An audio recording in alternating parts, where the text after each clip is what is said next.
Minsan tahimik lang ang anxiety. Hindi laging halata, pero ramdam sa bigat ng isip mo, kaba sa dibdib mo, at hirap kang mag-focus. Kung gusto mong unti-unting mababawasan ito sa praktikal na paraan, narito ang 10 tips kung paano matanggal ang anxiety. Number 1. Kilalanin kung ano ang trigger mo. Minsan, hindi talaga anxiety ang biglang sumusulpot. Kadalasan, may trigger muna bago siya lumakas. Ang trigger ay kahit anong bagay na nagpapagana ng kaba, ng overthinking o uneasy feeling sa loob mo. Pwedeng tao, pwedeng lugar, pwedeng sitwasyon, alaala, o kahit simpleng thought lang na dumaan sa isip mo. Halimbawa, may isang tao kang kausap, tapos lagi kang tense kapag kasama siya. Baka hindi mo agad napapansin, pero every time na nandyan siya, parang bumibigat ang pakiramdam mo. Maybe you feel judged, pressured, or not safe to be yourself. Hindi ibig sabihin na masama siyang tao agad, pero posible na may epekto siya sa emotional state mo. Minsan naman, may mga lugar na pagdating mo pa lang, parang naiirita ka na o kinakabahan. Baka doon ka dati napahiya, na-stress, o may bad memory ka na unconsciously bumabalik. Kahit hindi mo actively iniisip, natatandaan ng katawan ang pakiramdam. May times din na sitwasyon ang trigger, tulad ng public speaking, job interview, exam week, family gathering, o kahit simpleng pag-reply sa message. Sa ibang tao, maliit na bagay lang ito, pero sa'yo, pwedeng malaki ang epekto. Valid yun, magkakaiba ang nervous system ng bawat tao. At minsan, ang pinaka-tricky sa lahat, isipin mo mismo ang trigger. Wala namang nangyayari sa paligid, pero biglang papasok ang thought na, what if magkamali ako?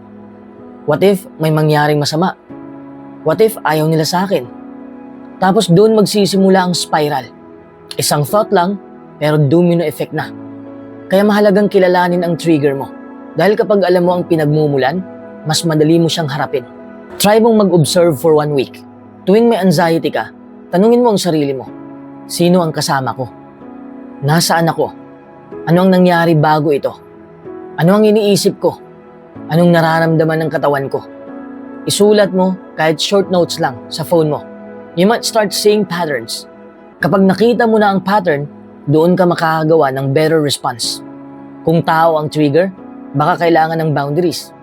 Kung lugar, baka kailangan ng gradual exposure o bagong association.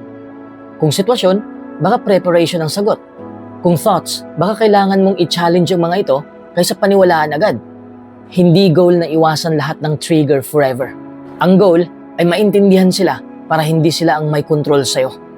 Kapag kilala mo ang trigger mo, mas kalmado kang makakapili kung paano magre-respond kaysa basta na lang ma-overwhelm. That's real progress. Number 2, bawasan ang doom scrolling sa social media at balita. Minsan nakala natin nagpapahinga tayo kapag hawak natin ang phone at scroll lang ng scroll. Pero sa totoo lang, napapagod lang ang isip natin. Doom scrolling happens kapag tuloy-tuloy tayong kumukonsumo ng bad news, ng problema ng ibang tao, toxic posts, comparison content, at kung ano-anong stressful updates na parang wala ng katapusan. Habang tumatagal, hindi natin namamalayan na tumataas na pala ang anxiety level natin. Isipin mo ito, pagod ka na nga sa work o school, tapos pagbukas mo ng social media, sunod-sunod pa ang issue.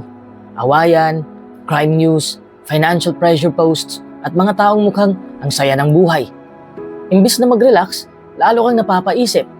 Parang gusto mong tumigil, pero may urge ka pa rin mag-scroll ng isa pa, then another one. Hanggang sa 1 oras na pala ang lumipas at mas mabigat na ang pakiramdam mo. Hindi ibig sabihin ito na masama ang social media. Ang problema ay kapag wala ng boundaries. Yun bang kapag bawat idle moment mo, kailangang may screen? Kapag pagising mo pa lang, stress agad ang unang pumapasok sa isip mo. Kapag bahagog matulog, overloaded pa rin ang utak mo sa information.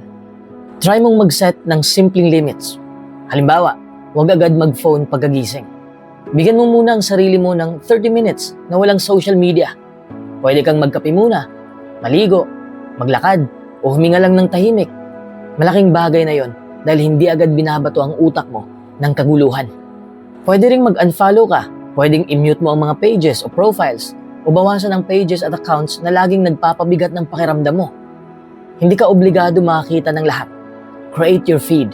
Mas okay na makita mo ang mga content na helpful, funny, calming, or inspiring kaysa puro negativity. Kung napapansin mong automatic ka nang kumukuha ng phone kapag bored o anxious ka, palitan mo ng ibang habit.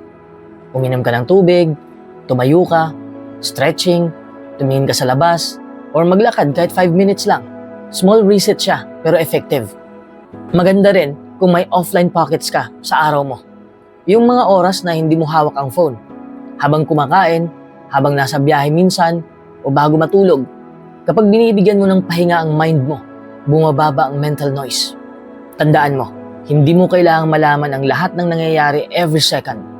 Hindi ka magiging irresponsible dahil nagpahinga ka sa internet. Protecting your peace is not ignorance. Self-care din yon.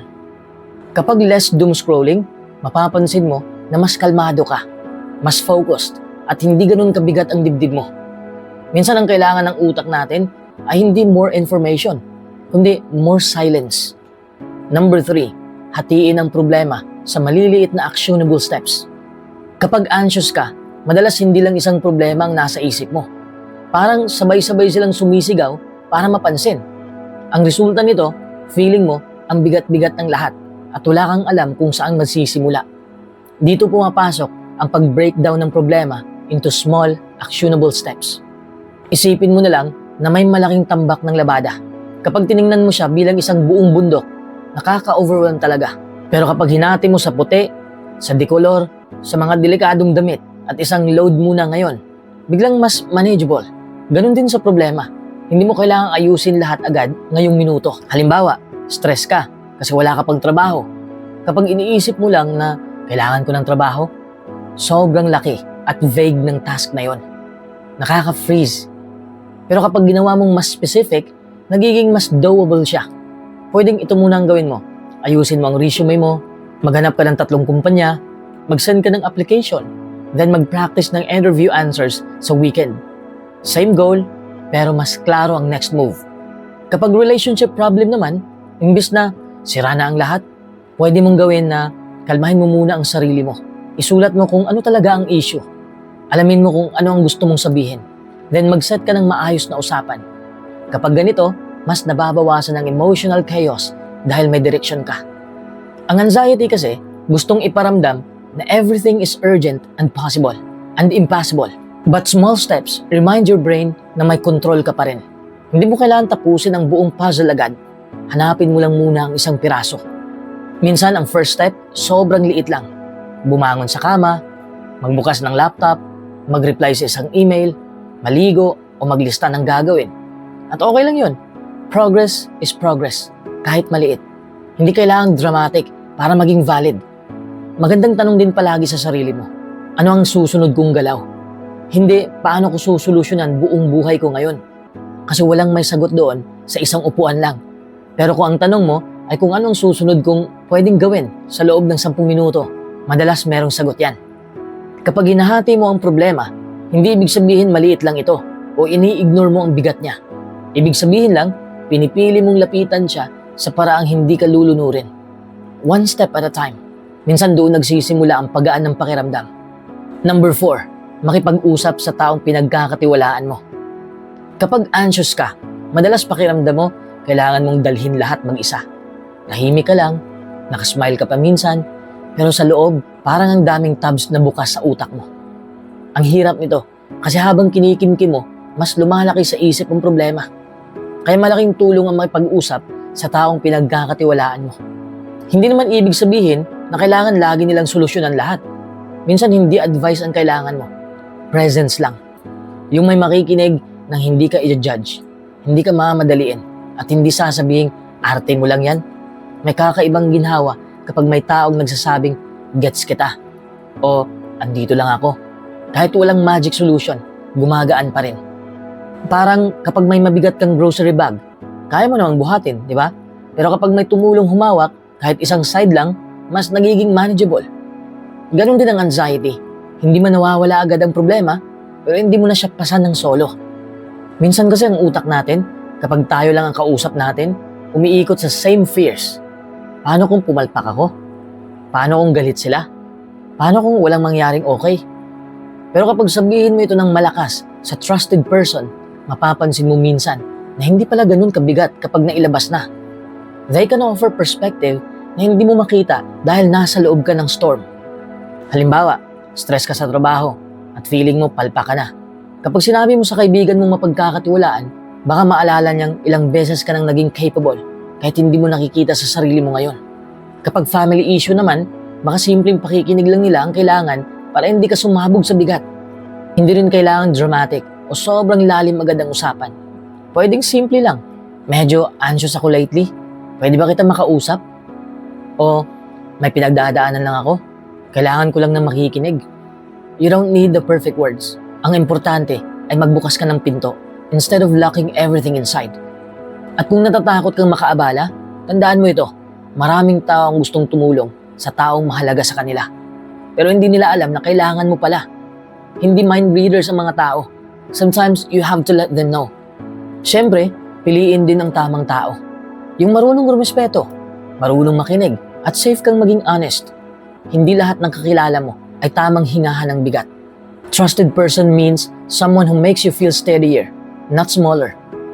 Kung wala ka pang mahanap sa circle mo, pwede ring counselor, therapist, mentor, o support group. Help is still help kahit hindi galing sa closest friend. Sa totoo lang, strength din ang paghingi ng kausap. Hindi ito weakness. Hindi ibig sabihin na hindi mo kaya. Ibig sabihin lang, alam mong hindi mo kailangang pahirapan ang sarili mo sa pagdala ng lahat ng mag-isa. Sometimes healing starts the moment someone hears you and you realize hindi ka pala nag-iisa. Number 5, magpahinga ka sa gitna ng busy schedule. Kapag sobrang busy ng schedule, madalas iniisip natin na ang pahinga ay reward lang pagkatapos ng lahat ng trabaho. Parang sasabihin natin sa sarili natin, magpapahinga ako kapag tapos na lahat. Ang problema, kadalasan hindi naman talaga nauubos ang gawain. Laging may susunod na task, bagong message, panibagong deadline, o panibagong concern. Kaya kung hihintayin mo pang matapos lahat bago magpahinga, baka maubos ka muna bago dumating ang pahinga. Ang totoo, rest is not a reward. It's part of the process. Parang cellphone na ginagamit buong araw. Kahit gaano kaganda ang model, kapag hindi chinarge, babagal din at mamamatay. Ganon din tayo. Hindi tayo machine na kayang tuloy-tuloy nang walang pause button. Minsan kasi akala natin productive tayo kapag dire-diretso ang trabaho. Pero mapapansin mo rin na habang tumatagal, bumabagal ka na pala. Yung simpleng task, mas matagal matapos. Yung maliit na aberya, nakakairita na agad. Yung message na normal lang naman, parang nakaka-stress basahin. Yan ang signs na hindi ka tamad. Pagod ka lang. Ang pahinga sa gitna ng busy day, hindi naman laging ibig sabihin na 1 hour nap o buong araw na walang ginagawa. Minsan sapat na ang 5-minute break para huminga, para tumayo, mag-unat, uminom ng tubig, lumayo muna sa screen o tumingin sa bintana. Maliit lang tingnan, di ba? Pero malaki ang epekto niyan. Parang reset button para sa utak at katawan mo. Kung work from home ka, madaling mahulog sa trap na one more task. Nang paulit-ulit hanggang hindi mo namamalayan na ilang oras ka nang nakaupo. Kung nasa office ka naman, minsan nakakahiya raw mag-break dahil baka isipin ng iba, ethics. Pero ang reality, mas sustainable ang taong marunong magpahinga kaysa sa taong todo ngayon tapos ubus-ubus bukas. Kapag estudyante ka, relatable din ito. Yung tipong aral ka ng aral pero wala nang pumapasok sa isip mo. Binabasa mo na yung same paragraph ng 5 beses pero blanco pa rin. Hindi ka bobo o tamad sa moment na yon. Baka overloaded ka lang. Sometimes, the smartest move is to step away for a while. May guilt din minsan sa pahinga. Parang may boses sa isip na nagsasabing, dapat may ginagawa ka. Pero hindi sayang ang pahinga kung tinutulungan ka nitong maging okay ulit. Hindi nasusukat ang worth mo sa dami ng pagod mo. Subukan mo ring isipin ito. Kapag kaibigan mo ang sobrang pagod, sobrang stressed at puyat, sasabihin mo bang, push mo pa, huwag ka munang magpahinga. Malamang hindi, di ba? Sasabihin mong, mag-break ka muna. Minsan kailangan mo ring ibigay yan sa sarili mo, ang parehong kindness. Hindi mo kailangang hintayin ng burnout bago magpahinga. Hindi mo kailangang umabot sa point na umiiyak ka na, sumasakit ng katawan mo, o galit ka na sa lahat bago mo sabihin, kailangan ko ng break. Preventive care din ang pahinga. Sa gitna ng busy schedule, Ang pahinga ay hindi pag-atras. Strategy siya para makabalik ka ng mas malinaw ang isip, mas steady ang emotions, at mas may energy sa susunod na gagawin. Sometimes, the fastest way forward is a short pause. Number 6, mag-focus sa controllable ngayon, hindi sa lahat ng posibleng mangyari. Kapag anxious ka, madalas hindi naman ang kasalukuyan ang kinakatakutan mo. Kapag anxious ka, madalas hindi naman ang ngayon ang kinakatakutan mo. Yung future mo. Yung mga paano kung bla bla bla na walang katapusan. Paano kung pumalpak ako? Paano kung may mangyaring masama? Paano kung iwan nila ako? Paano kung hindi ako maging okay? At habang dumarami ang ganitong thoughts, pakiramdam mo para kang hinahatak palayo sa present moment. Ang problema sa anxiety, magaling siyang gumawa ng scenarios. Para siyang direktor ng pelikula na puro worst case ending ang gustong ipalabas. Kahit wala pang nangyayari, pagod ka na agad dahil sa dami ng iniisip. Tumatakbo ang isip sa 10 posibleng problema. Samantalang ang katawan mo, nandito lang naman sa ngayon. Dito mahalaga ang pag-focus sa controllable ngayon. Hindi mo kayang kontrolin lahat ng pwedeng mangyari bukas, next week o next year. Pero may kaya kang gawin sa moment na ito. At kadalasan, doon nagsisimula ang pagkalma. Halimbawa, kinakabahan ka sa job interview next week. Pwedeng ubusin ng utak mo ang oras kakaisip, what if ma-reject ako? What if mas magaling ang ibang applicants? What if magkamali ako? Lahat yun posible, pero wala kang masasagot ngayon. Ang controllable mo today ay mag-practice ng common questions. Plansyahin ang susuotin, ayusin ang CV, at matulog ng maaga. Kapag doon ka nag-focus, napapalitan ng action ang panic. Kung worried ka naman sa relationship, madaling malunod sa what if hindi na niya ako mahal? What if mag-end kami? Pero sa ngayon, ang hawak mo ay kung paano ka makikipag-usap ng maayos, kung magiging honest ka, kung marunong kang makinig, at kung alagaan mo rin ang sarili mo. Hindi mo hawak ang feelings ng ibang tao, pero hawak mo ang action mo. Minsan ganito rin sa health anxiety. Isang konting sintomas lang, nasa isip mo na agad ang pinakamalalang dahilan. Pero ang controllable ngayon ay magpahinga, uminom ng tubig, obserbahan ang katawan mo, at kung kailangan, magpatingin sa tamang professional. Hindi kailangang sabayan agad ng catastrophic imagination. Parang ulan din ito, hindi mo pipigilan kung uulan bukas, pero kaya mong magdala ng payong ngayon. Hindi mo kontrolado ang panahon, pero may kontrol ka sa paghahanda mo. Same with life. Kapag nahuhuli mong lumilipad na naman ang isip mo sa future, tanungin mo ang sarili mo, ano ba ang nasa control ko right now? Minsan ang sagot, simple lang. Huminga ng maayos, tapusin ang isang task, kumain muna, magpahinga, tumawag sa taong mapagkakatiwalaan, o gumawa ng next step. Hindi nito ibig sabihin na wala ka nang pakialam sa future. Ibig sabihin lang, hindi mo ibibigay ang buong energy mo sa mga bagay na hindi pa nangyayari. Kasi kapag lagi kang nakatira sa baka, napapabayaan mo na ang ngayon. Ang totoo, maraming problema ang hindi nalulutas sa kakaisip. Nalulutas sila sa steady actions taken in the present moment. One clear step today often does more than 100 worries about tomorrow. Kaya kapag magulo na ang isip mo, balik ka muna sa present moment. Ano ang totoo ngayon? Ano ang kaya kong gawin ngayon? Ano ang susunod na maliit na step? Doon ka magsimula. Madalas, doon din bumabalik ang sense of control.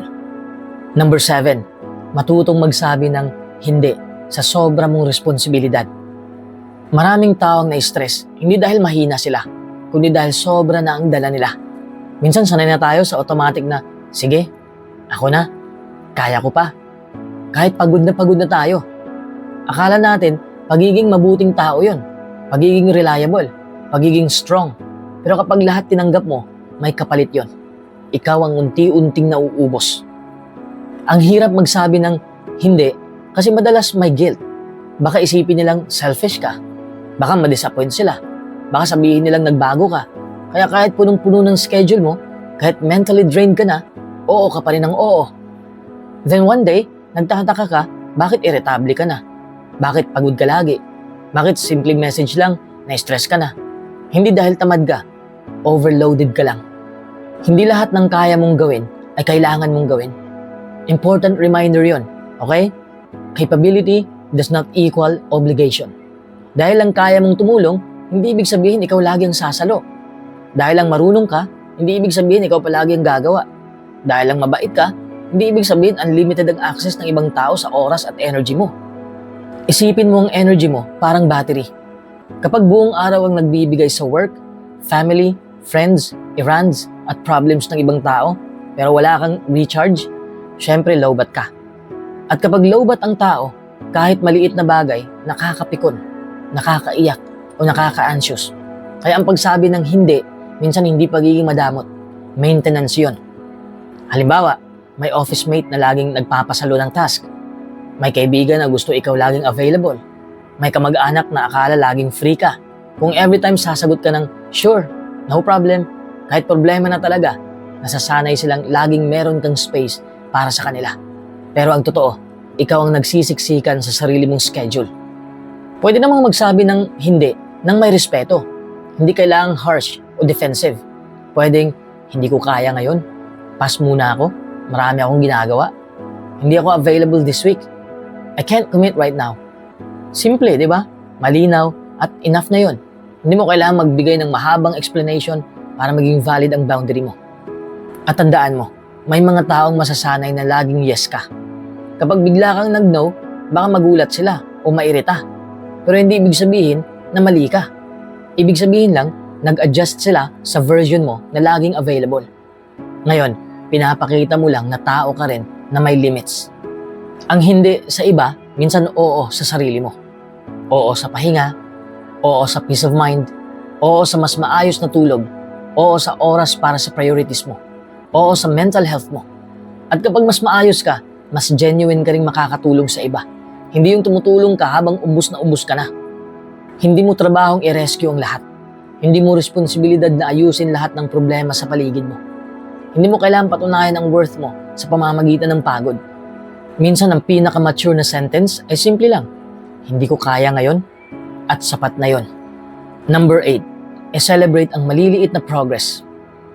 Madalas kapag anxious ka o sobrang pressured, ang focus mo laging nasa kulang pa, hindi pa tapos. Kahit may nagawa ka na, parang automatic na binabaliwala ng isip mo kasi may next goal agad. Kaya parang pagod ka lagi, kahit may progress naman talaga. Dito mahalaga yung pag-celebrate ng small wins, kahit gaano pa siya kaliit. Kasi yung utak mo, hindi niya automatic na sasabihin, good job. Kailangan mo siyang turuan na makita rin yung nagawa mo, hindi lang yung kulang. Halimbawa, kung goal mo ay ayusin ang buhay mo, malaki yan, vague, nakaka-pressure. Pero kung ngayong araw lang, nagawa mong bumangon kahit mabigat pakiramdam mo, that already counts. Kung nakapag-reply ka sa isang message na ilang araw mong iniiwasan, that's a win. Kung naligo ka, kumain ka ng maayos, o nakapag-ayos ka ng kwarto kahit konti, those are real progress points. Maraming tao iniisip na celebration is only for big achievements. Parang kailangan mo muna maging successful bago ka maging proud sa sarili mo. But in reality, small wins are what build big results.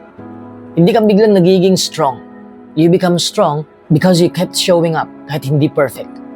Kapag hindi mo sinicelebrate yung maliit na progress, parang sinasabi mo rin sa sarili mo na hindi pa sapat. And over time, that drains motivation. Pero kapag marunong kang mag-acknowledge, even in a simple way like, okay, I did something today, kahit maliit, you train your brain to feel reward instead of pressure. Hindi kailangang bongga ang celebration. Minsan simple lang. Pahinga, favorite drink, music break, or just telling yourself, hey, I did good today. That small moment of recognition matters more than you think. It gives your mind a signal na you are moving forward, not stuck. At kapag nararamdaman ng utak mo na may progress, kahit slow, mas bumababa yung anxiety. Kasi ang anxiety thrives in feeling stuck. Pero kapag nakita mo na may movement, kahit inch by inch, nagkakaroon ka ng sense of control again. Yung maliit na win na binabaliwala mo ngayon, yun pala yung magiging turning point mo later.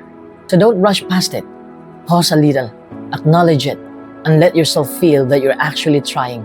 And that alone already means a lot. Number 9, i-challenge ang worst case thoughts. Sigurado ba ito? Kapag anxious ka, ang utak mo parang automatic na nagpo-produce ng worst case scenario. Hindi lang, baka may mangyari, kundi, ito na yun, siguradong mangyayari at sobrang pangit ng outcome. Ang problema, pakiramdam mo realistic siya, Pero madalas hindi mo na napapansin na assumptions lang pala siya, hindi facts. Dito papasok yung simple pero powerful na question. Sigurado ba ito? Halimbawa, late mag-reply yung kaibigan mo. Biglang iisipin ng utak mo, galit na siya sa akin? May nagawa akong mali? O worse, ini-ignore na ako? Pero kapag tinanong mo ang sarili mo ng, sigurado ba talaga? Mapipilitan kang huminto sandali kasi hindi mo naman talaga alam. Pwede kasing busy lang siya, tulog, nasa trabaho, or walang signal. Biglang bumabagsak yung intensity ng anxiety kapag napansin mong assumption lang pala siya. Ganito rin sa school or work. Kapag may presentation ka, sasabihin ng isip mo, magrarumble ako, mapapahiya ako nito, tatawanan ako ng lahat. Pero kapag challenge mo, sigurado ba na lahat sila magfo-focus ng mistakes ko? Or may proof ba na perfect dapat ako? Doon mo makikita na masyadong harsh yung inner narrative mo.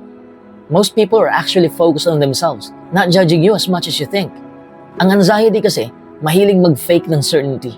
It will tell you, this is gonna happen, kahit wala pa namang evidence. Kaya importante na i-interrupt mo siya, hindi para i-deny yung feelings mo, kundi para i-check kung reality ba talaga o imagination lang. Pwede mo ring tanungin, ano pa yung ibang possible explanation?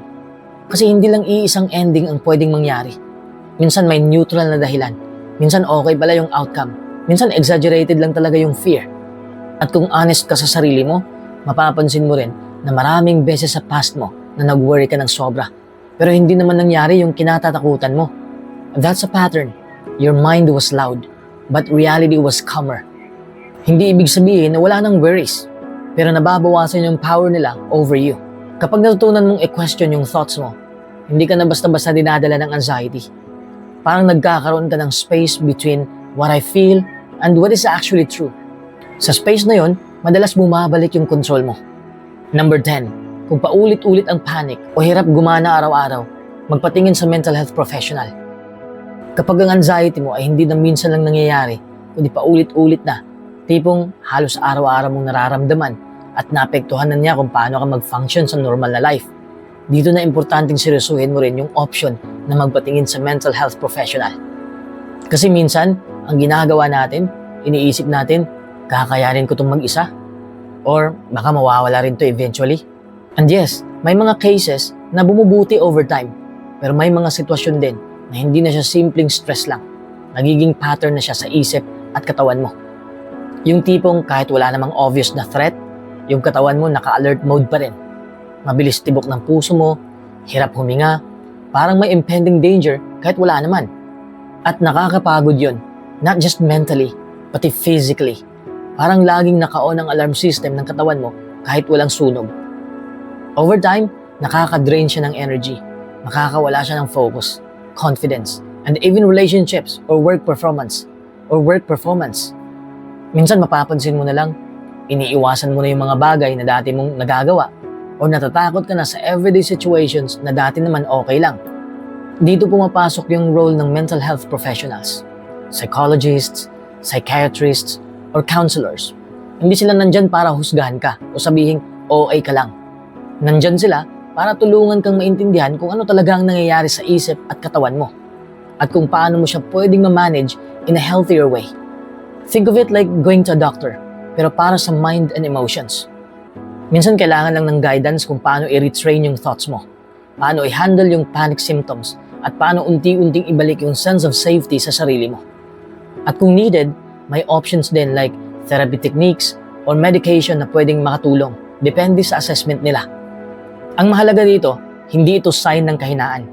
Actually, it takes courage to admit na you need help.